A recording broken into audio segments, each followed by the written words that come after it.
I opened the freezer bag halfway. It's thin like this. Okay? See that right there? It's really good if you use tenderloin. You can use ribeye steak. You can use sirloin steak, but sirloin steak is best. By the way, let me show you the thickness of the meat. This is important because it looks very thin, right? It looks very thin, right? Even that's thick for me. Now I'm going to spread it out immediately.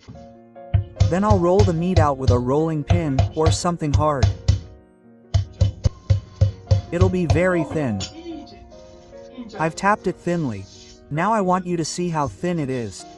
Look, it's razor sharp. See? It absolutely has to be this thin.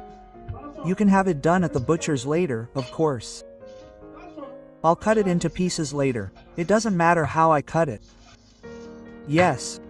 I cut it so I can slice it easily and then pick it up with a fork. Let's look at that thinness again. See? It's razor sharp. Thin is a must.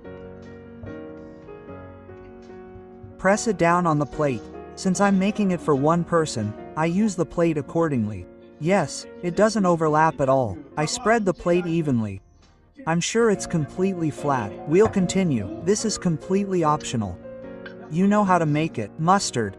We're using Dijon mustard. Homemade mustard isn't an option. It's too strong. Those who make it will have made an appetizer as good as you'd find in an Italian restaurant. You'll know the flavor as soon as it suits your palate.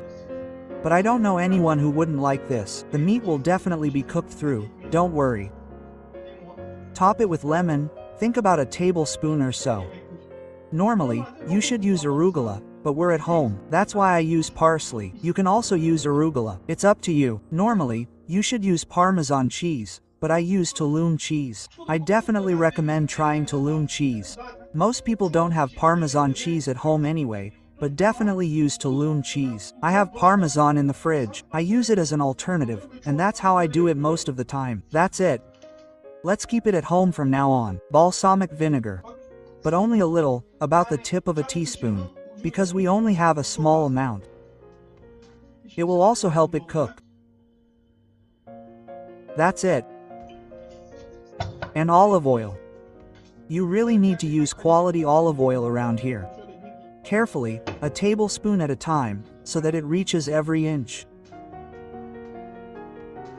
That's it. He even says, I can get a little more. I say, okay, let's do it like this. Let's turn it completely. Let it reach every inch. The Italian is ready. Don't worry about how it looks. It'll change color anyway. It'll be cooked and ready to eat in 10 minutes. The French is ready. The Italian is ready. Beef carpaccio. Let's see if it's cooked or not. They say it's cooked or not. We'll get the meat right away. Open your mouths, take out the cheese and the greens. Let's all taste this together. Look, I'm going to tell you a show match.